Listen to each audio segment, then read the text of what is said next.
পালাবদলে রাজ্যে মিলবে মাথার উপর ছাদ। বাংলায় ফের চালু হচ্ছে আবাস যোজনা। তৃণমূলের আমলে দুর্নীতি আর বেনিয়মের অভিযোগ, এর জেরেই টাকা দেওয়া বন্ধ করে দেয় কেন্দ্রীয় সরকার। 4 বছর পর ফের মিলবে আবাস, আশায় বুক বাঁধছেন গরিব ও প্রান্তিক মানুষরা।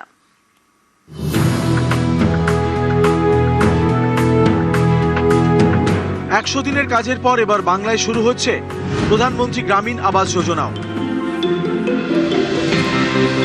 পালা বদলের পরেই আবাস যোজনা চালুর তৎপরতা পঞ্চায়েত ও গ্রাম উন্নয়ন দপ্তরের।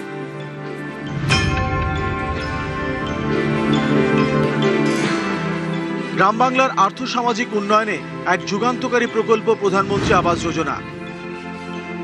গরিব ও আর্থিকভাবে দুর্বল মানুষের মাথার উপরে পাকা ছাদ তৈরি করে দেওয়ার উদ্যোগ। কিন্তু তৃণমূল সরকারের আমলে এই প্রকল্প ঘিরেই ভুরি ভুরি দুর্নীতির অভিযোগ।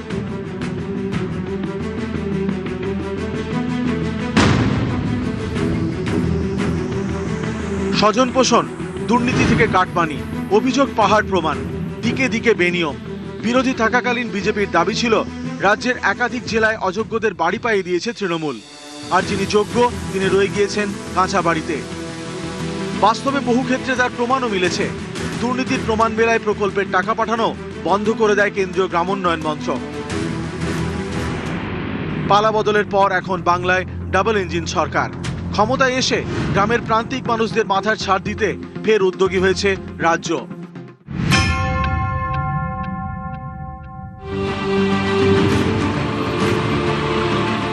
তৃণমূলের বাংলা আবাস অতীত, নবান্নে পালা বদলেই ফের ঘর পাবে বাংলার লাখো লাখো পরিবার। খুশির হাওয়া জেলায় জেলায়। অবশ্যই এই বিষয়ে আমরা তো খুবই আশাবাদী, কারণ দেখেছি গ্রামাঞ্চলে বহু লোকেরই হয়তো যাদের সুপারিশ নেই, সেরকম লোক ছিল না পিছনে বলার, সেরকম লোক মানে যারা অ্যাকচুয়ালি তারা ডিপ্রাইভড, বঞ্চিত হয়ে আছে, সেই লোকগুলো এবারে নিশ্চয়ই পাবে আশা করছি। নতুন সরকার এসছে, তাদের কাছে তো অনেক আশা রয়েছে, আমরা আশা করছি যে উন্নতি হবে। কেন্দ্রীয় সরকারের ফ্ল্যাগশিপ প্রকল্প প্রধানমন্ত্রী আবাস যোজনা। এই প্রকল্পেই দুর্নীতির ঘুণ ধরে তৃণমূল জামানায়। আমাদের দিকে তাকায়নি, তাই কথা আপনাদের হবে না। একটা বাড়িতে 3টে ঘর এসছে, আর কি বলবো। যাদের ঘর আছে তারাও পেয়ে আছে, যাদের ঘর নেই তারা পায়নি, আর যাদের প্রয়োজনই তারাই পেয়ে আছে। তারা কি করে ফেলে? ওই কাটমানি।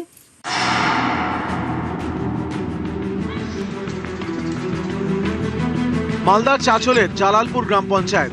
এখানে আবাসের ঘর পাওয়ার জন্য কাটমানি দেওয়াই ছিল অলিখিত নিয়ম। ঘর পাইয়ে দেওয়ার নামে গরিব মানুষের টাকা আত্মসাতের ঘটনাও ভুরি ভুরি। তৃণমূল পঞ্চায়েত সদস্যের স্বামীর বিরুদ্ধেই অভিযোগ গ্রামবাসীদের। এতদিন ভয়ে চুপ ছিলেন, পালা বদল হতেই মুখ খুলছেন তারা। আমার 10,000 টাকাও নিয়েছিল, এখন পর্যন্ত আমাকে ঘরও দেয়নি, টাকাও ব্যাগ দেয়নি। কে নিয়েছিল? জাহাঙ্গীর নাম্বার টিএমসির। আমাকে টাকা দাও, তোমাকে ঘর করে দিচ্ছি। 10 জনের টাকা ওরা উঠিয়েছে, কারোর কাছে 20,000 টাকা নিয়েছে, কারোর কাছে 10,000 টাকা নিয়েছে। এখন পর্যন্ত কাউকে ঘর দিতে পারেনি, দেয়নি।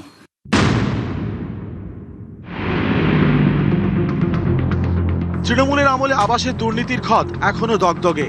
গরিবের মাথার উপর পাকা ছাদ দেওয়ার মহৎ উদ্দেশ্য নিয়ে যে প্রকল্প শুরু হয়েছিল, পশ্চিমবঙ্গে তা শেষ পর্যন্ত পর্যবেসিত হয় প্রাতিষ্ঠানিক কেলেঙ্কারিতে।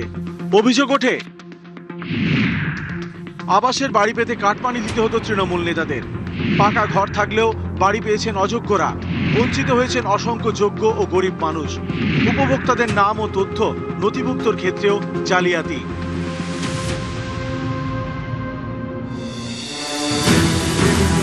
স্বজন পোষণ আর দুর্নীতির অন্ধকারের খেলায় চুরমার হয়েছে গরিবের স্বপ্ন। বছরের পর বছর ধরে ভাঙা ঘরে প্লাস্টিকের নিচে দিন কাটানো মানুষগুলো পাকা ছাদের আশায় চাতক পাখির মতো অপেক্ষা করছিলেন। পালা বদলের পর এবার নতুন স্বপ্ন বুনছেন তারা।